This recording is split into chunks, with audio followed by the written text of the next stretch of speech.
Bu Novi, gimana kabarnya? Alhamdulillah baik. Mbak Alhamdulillah, gimana? alhamdulillah sehat juga. Oke, monggo. Mau lihat-lihat. Iya mau lihat-lihat buku Oke. dan nyari-nyari buku ini Bu Oke, Novi. gimana Bapak? Loh kok banyak mahasiswa di sini ya? Gimana Nah nih? ini mission ini biasanya tuh di sini loh, masuknya tuh ke sini. Wow, ini Pakai yang itu. Ya. ada mahasiswa kumpul-kumpul ya mengerjakan tugas apa ini? Pak Wah Didi. ini Mas Tanjung, gimana? Ini Pak, kebetulan teman-teman lagi mengerjakan tugas buat lomba bisnis plan nih Pak. Bisnis plan. Iya. Berarti ikut lomba Iya. membuat rancangan Tentang bisnis ya. Dan ini kebetulan juga teman-teman lagi ada permasalahan nih Pak. Oh, ada kesulitan. permasalahan, Iya. kesulitan. Kalau begitu kita ngobrol-ngobrol boleh di situ? Iya boleh Pak. Silakan Oh, Pak. iya. Mari. Pak.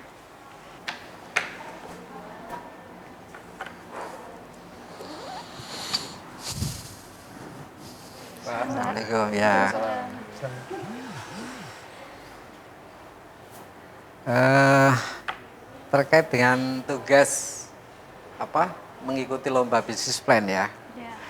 Ini luar biasa nih di tengah puasa-puasa Anda ini Mas Tanjung dan teman-teman masih berusaha mengikuti kegiatan-kegiatan yang bersifat produktif ya, mengikuti lomba bisnis plan. Gimana? Sudah sampai mana atau mungkin ada persoalan apa dengan ini? Tadi ada permasalahan Pak. Silakan Ira tadi apa? Gini, Gimana, Pak, Mbak Ira? Rencananya kan kita mau bikin rencana bisnis. Ya. Nah tapi kita masih bingung bisnis apa yang bisa muncul pasca pandemi ini. Bisnis pada situasi pandemi, memang situasi pandemi itu situasi yang sangat tidak memungkinkan untuk bisa bekerja secara 100%. Tetapi itu kan sudah mulai berangsur-angsur hilang sekarang ini. Sehingga situasi ekonomi sekarang ini sudah mulai menuju pada situasi seperti situasi sebelumnya, yaitu situasi yang normal. Nah, pada situasi yang sudah menuju ke normal ini, tentu saja sektor-sektor bisnis yang dulu pernah berhenti, bahkan pernah terganggu dan berjalan tidak maksimal, itu sekarang sudah mulai bergerak kembali. Jadi roda ekonomi yang ada di daerah, di desa, di kota, bahkan di Indonesia ya secara keseluruhan saya kira sudah mulai menggeliat. Oleh karena itu maka dan tentu saja menggeliatnya ekonomi ini sudah semakin masif, semakin beragam karena kalau dulu itu sebelum pandemi sektor-sektor ekonomi yang tumbuh itu mungkin hanya sektor-sektor ekonomi yang lebih banyak menggunakan cara-cara manual ya. Tapi melalui pandemi kan kita mendapatkan pembelajaran yang sangat serius bahwa kita harus belajar dengan cara-cara digital. Oleh karena itu pasca pandemi ini tentu saja sektor-sektor yang berkembang terkait dengan ekonomi akan lebih masif. Terutama akan munculnya beberapa sektor bisnis yang didesain melalui digital gitu. Jadi lebih masif dan sekarang kita sudah merasakan sekarang ini bagaimana di lingkungan kita, di masyarakat kita, di desa-desa ya, kemudian di kota-kota bahkan di jalan yang kita lewati ya setiap kali kita mau ngantor atau ke sekolah itu kan jalan sudah mulai rame itu. Udah mulai apalagi bulan puasa ini ya. Ya, sore hari itu mesti rame. Itu menunjukkan bahwa geliat ekonomi masyarakat sudah mulai bangkit saya kira. Jadi kita bersyukur mudah-mudahan segera bangkit dan kita semua sehat, pandemi sudah selesai, kita kembali hidup normal dan ekonomi kembali mengalami pertumbuhan secara global ya. Saya kira harapan kita bersama-sama seperti itu. Kemudian sekarang ini kan lagi bulan Ramadan. Iya, bulan Ramadan. Terus apa makna puasa yang berhubungan dengan kegiatan ekonomi di sekitar kita? Ya, sebenarnya puasa itu tidak bisa dilepaskan dari ekonomi. Karena ekonomi itu kan sebuah kegiatan yang dilakukan oleh manusia di dalam memenuhi kebutuhannya. Dan perlu diingat ya, kebutuhan manusia itu secara kodrati itu tidak bisa dibatasi. Jadi kebutuhan manusia siapapun kalau dikasih HP bagus pasti mintanya HP yang lebih bagus lagi gitu.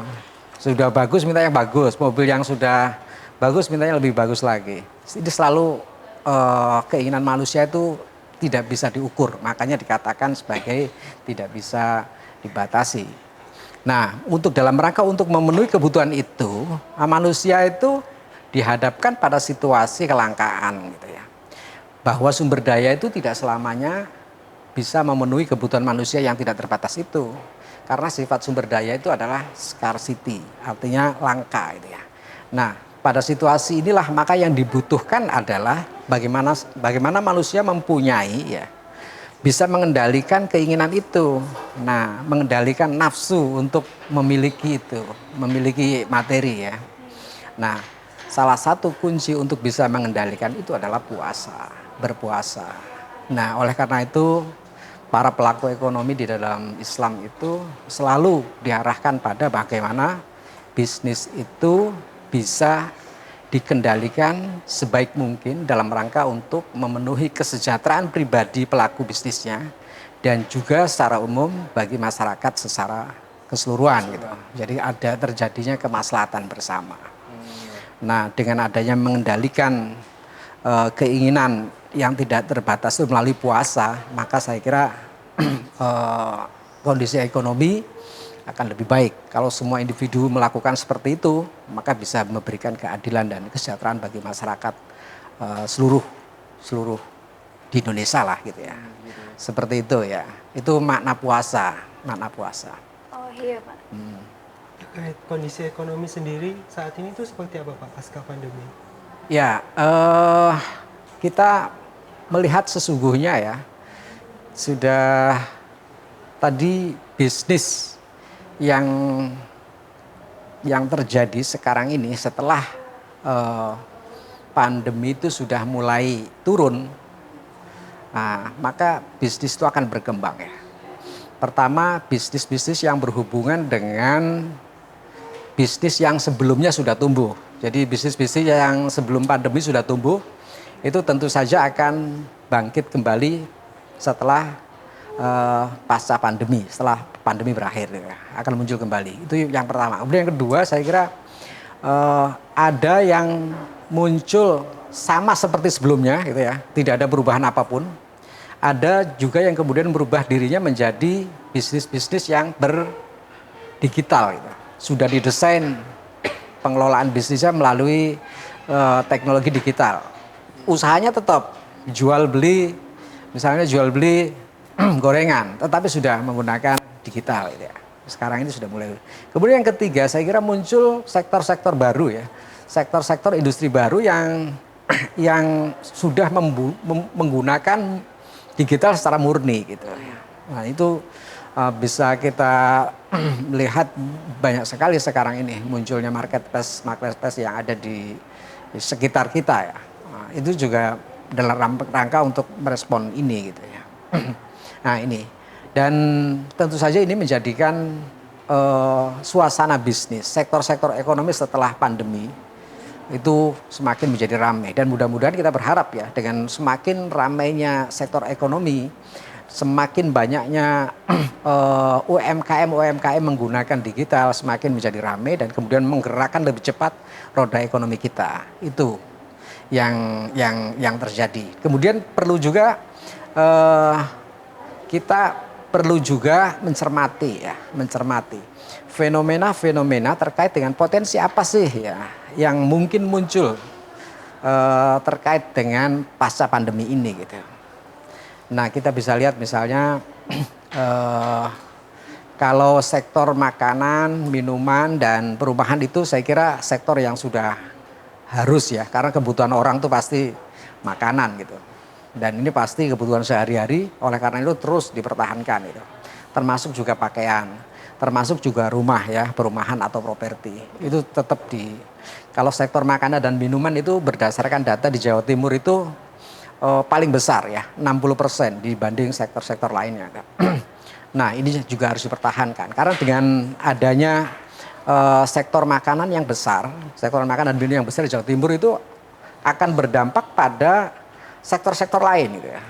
Jadi ketika orang memenuhi kebutuhan makan minum yang keluar gitu ya, maka kemudian sektor lain itu ikut bergerak. Ya. Kemudian transportasi ikut bergerak ya.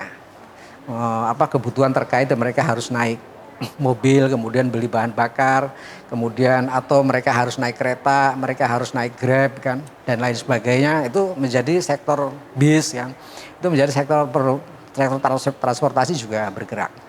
Begitu juga sektor-sektor yang lainnya. Nah itu terkait dengan makanan dan minuman. Kemudian potensi lain yang bisa berkembang pasca pandemi itu adalah sektor pariwisata ya. Sektor pariwisata kita kan tahu ya, Mas-mas dan mbak-mbak ini kan juga sebenarnya ngebet banget pengen segera main ke Iya. Pantai Gemah ya kan. Jalan, Pak. Iya kan jalan-jalan kan. Nah, iya, termasuk saya juga pengen sekali jalan-jalan jauh gitu kan. Tapi karena kemarin itu nggak memungkinkan untuk melakukan itu karena pandemi. Nah di situasi yang sekarang ini kita sudah mulai bisa bergerak memenuhi kebutuhan wisata kita, kebutuhan piknik kita, gitu ya, kebutuhan leisure, kebutuhan yang berhubungan dengan kesenangan ya. Nah itu bisa terpenuhi sekarang ini dan itu makanya sekarang sudah mulai bergeliat kembali nih sektor pariwisata ini, mulai bergeliat di beberapa tempat-tempat wisata sudah mulai banyak pengunjung yang hadir di sana. Kemudian hotel-hotel juga sudah mulai banyak. Nah, bergairah sektor pariwisata ini tentu saja berdampak pada wisata kuliner ya, wisata kuliner dan juga perhotelan. Perhotelan itu pasti itu. Dan karena itulah maka sektor ini harus terus dikembangkan baik oleh pemerintah maupun oleh pihak lain yang terkait itu. Kuliner, kemudian perhotelan jadi tumbuh. Kemudian menjadi lebih menggerakkan ekonomi kita. Kemudian yang lebih penting lagi sekarang adalah desa ya. Jadi pemerintah itu sekarang kan fokusnya pembangunan itu tidak lagi ke kota-kota, tetapi ke desa. Bagaimana mengembangkan desa itu menjadi kota kan gitu. Bagaimana memindahkan industri yang ada di kota-kota besar tuh di desa kan gitu. Nah, Pak Jokowi kemarin juga bilang ya, sudah memfokuskan semua kementeriannya itu menyisihkan anggarannya untuk bersama-sama membangun desa dengan sistem koordinasi yang baik gitu, lintas kementerian gitu. Misalnya dari Kementerian Desa kan sudah ada anggaran itu dana desa itu kan. Nah, itu kemudian bagaimana kemudian dari kementerian lain mendukung misalnya dari sektor perhubungan bagaimana infrastrukturnya kan gitu. Kemudian dari sektor UMKM koperasi kementerian itu bagaimana mensupport bagaimana menciptakan SDM yang berkualitas di antara pengelola-pengelola UMKM yang ada di desa itu. Kemudian dari Dinas Pemberdayaan Desa juga sama mensupport. Nah, kalau kemudian semuanya mensupport ini ya kan, kemudian akan terjadi saya kira pengembangan desa yang segera menjadi maju gitu. Dan saya yakin kalau desa itu maju, Indonesia itu makmur ya. Iya, Pak. Selama ini kan terjadi ketimpangan tuh antara desa dan kota. Iya. Di kota itu maju, desa itu tidak tertinggal kan. Tapi kalau kemudian pembangunan itu diarahkan ke desa, maka kemudian saya kira pembangunan menjadi rata. Jadi desa itu yang penting. Dan yang lebih penting lagi di desa itu adalah bagaimana wisata itu digerakkan ya. Jadi desa wisata. Nah, desa wisata di situasi yang sekarang sedang mulai menuju normalitas ekonomi ya dari pasca pandemi itu, saya kira desa juga harus jangan bingung-bingung desa itu mau membangun apa ya. Ya sudah, cari aja tempat yang menarik untuk kuliner bisa, untuk dijadikan tempat wisata itu bisa, kemudian mengembangkan BUMDes ya kan, BUMDes desa itu saya kira bisa merespon. Karena semua kementerian itu sekarang ini berkoordinasi untuk sama-sama menguatkan desa itu. Itu saya kira jadi sangat banyak lagi sebenarnya potensi yang bisa dikembangkan pasca pandemi. Yang selama ini tidur karena kita tidak bisa berbuat apa-apa ya karena pandemi itu. Saya kira di situ. Oh iya Pak, berkaitan dengan puasa tadi Pak. Saya kan sebagai mahasiswa juga menjalankan bisnis nih Pak. Ya. Nah dalam menjalankan bisnis saya juga kadang-kadang ada sifat putus asa Pak apabila bisnis saya tidak berkembang. Dan sekarang kan saya juga lagi puasa. Ya. Nah, menurut Bapak, apakah sikap putus asa saya ini dapat membatalkan atau dapat mengurangi pahala puasa saya gitu Pak? Ya. Ya di dalam Al-Quran itu jelas ya. Wala tai'asu min rauhillah itu ya. Oh, iya. Jadi janganlah kalian berputus asa ketika sedang berjalan menuju ke jalan Allah itu. Nah itu tidak boleh berputus asa. Jadi jelas. Eh, karena itulah maka setiap Muslim ya, apakah dia itu pelajar, apakah dia itu pendidik, apakah dia itu eh, apa pelaku bisnis gitu ya, dan praktisi-praktisi pekerjaan lainnya, saya kira prinsip di dalam Islam itu harus sabar, tawakal, kemudian teguh, berjuang terus, tidak boleh putus asa itu. Nah, apapun itu yang terjadi dalam bisnis itu biasa. Eh, apa?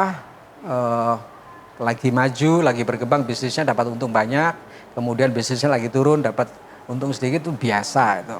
Jangan kemudian dijadikan bahwa fluktuasi situasi bisnis yang terjadi dalam usaha seseorang itu menjadikan dia itu putus asa. Apalagi kemudian menganggap bahwa wah Tuhan itu tidak adil dengan saya. Ini jangan sampai punya perasaan begitu ya. Iya. Jadi itu di dalam Islam aja sudah tegas ya. Putus asa itu tidak boleh di dalam bisnis. Nah karena itu apalagi ya kan, apalagi di dalam ilmu-ilmu bisnis tuh nggak boleh pasti. Ciri-ciri seorang yang tangguh, yang sukses di dalam bisnis itu tidak ada satupun menyebutkan salah satunya adalah putus asa, tidak ada. Mereka harus tangguh dan ulet dan kemudian terus mencari peluang-peluang yang bisa merubah bisnis ini lebih baik gitu. Seperti itu. Putus asa. Dan saya kira putus asa ini kan bertentangan dengan puasa ya. Puasa itu kita dilatih sabar, kita dilatih untuk mengendalikan diri kita. Kemudian kita juga dilatih untuk selalu fokus kepada Tuhan, ya, beribadah kepada Tuhan. Di dalam pekerjaan kita yang kita lakukan secara rutin setiap hari, itu kita harus tetap fokus pada Tuhan gitu. Nah, disitulah maka kemudian kita tidak boleh berputus asa, karena berputus asa itu berarti memutus hubungan kita dengan Tuhan gitu. Tidak percaya dengan Tuhan kan itu. Nah, ini tidak boleh. Jadi puasa itu betul-betul mengajarkan kita bukan hanya sabar, tapi mengajar kita untuk selalu fokus bekerja dan mengikatkan diri kita untuk selalu mempercayai bahwa Tuhan itu selalu membimbing kita gitu, membimbing kita. Jadi kalau sudah seperti itu, saya kira perasaan-perasaan sedih, perasaan-perasaan susah, merasa putus asa itu tidak ada itu. Merasa gagal itu tidak ada. Karena semuanya itu sudah kita yakini bahwa apa yang diberikan Tuhan itu adalah yang terbaik buat kita itu ya. Ya seperti itu. Iya, Pak. Jadi perbanyak tawakal, kurangi mengeluh gitu ya Pak? Iya, kurangi mengeluh itu ya. Siap ya Pak. Siap, tawakal, mengeluh, nah itu yang penting tuh. Apalagi bulan puasa ini adalah saya kira tempat untuk kita memperbaiki diri ya. Memperbaiki diri. Saya kira puasa ini juga kan sebenarnya mengajarkan banyak hal nih. Mengajarkan, coba kita perhatikan ya, puasa itu kan menjaga, menahan diri dari semua yang kita inginkan tuh. Makan kita inginkan, minum kebutuhan kita, kemudian kalau suami ya berhubungan ya dengan istri itu kebutuhan dan lain sebagainya itu. Termasuk hal-hal yang kecil, ngerasani ya kan, atau hibah gitu kan, kemudian ngomong kasar, ya, kemudian dan lain sebagainya itu sebenarnya termasuk dilarang kita tuh di dalam puasa itu. Nah kalau kemudian itu kemudian itu melekat gitu ya, hikmah-hikmah apa tujuan-tujuan puasa itu kemudian melekat di dalam diri kita setelah kita itu menjalankan puasa selama 1 bulan itu. Maka ketika menjalani bulan-bulan berikutnya setelah puasa itu, saya kira semuanya akan menjadi baik ya, akan menjadi baik gitu. Inilah yang dampak puasa itu. Bukan hanya baik di dalam kemudian kita sebagai mahasiswa kita bisa lebih serius belajar gitu ya. Kemudian lebih fokus belajar, tetapi juga dalam bisnis. Dalam bisnis, orang kalau puasanya itu betul-betul serius dan kemudian mendapatkan manfaat dari puasa itu, maka pasca puasa orang di dalam bisnis itu menjadi tenang. Menjadi tenang, kemudian menjadi sabar, menjadi lebih memikirkan kebutuhan diri dan juga kebutuhan orang lain gitu ya. Lebih memperhatikan konsumen, lebih melayani dengan prima para pelanggannya ya. Lebih berorientasi sosial, lebih tinggi gitu. Dan sebenarnya kunci bisnis sukses itu orientasinya harus pada sosial, bukan pada kepentingan material. Sesekali orang memilikikan bisnis itu dengan orientasi pada hal-hal yang bersifat material, maka tidak lama itu usia bisnisnya. Nah, yang lebih penting adalah bagaimana bisnis itu kita mengutamakan kepentingan sosial dulu. Gitu. Nah, baru setelah itu bisnis itu akan berjalan dengan sendirinya. Gitu. Karena ketika kepercayaan sosial itu sudah terbangun, maka ini menjadi sangat kuat sekali. Gitu. Menjadi sangat kuat sekali. Semakin lama semakin kuat. Gitu. Kalau orang dipercaya jujur misalnya, maka kemudian kepercayaan kejujuran itu kan akan lama sekali diingat oleh masyarakat gitu. Nah itu yang penting gitu. Tapi kalau orientasinya satu kali mendapat untung, wah ini mungkin kesempatan saya dapat untung nih, kemudian tetapkan keuntungan sebanyak 10 kali lipat gitu. Besoknya jangan berharap besok bahwa ada masyarakat yang akan beli lagi gitu kan. Karena untungnya ya sudah di situ aja gitu. Saya kira mungkin itu ya.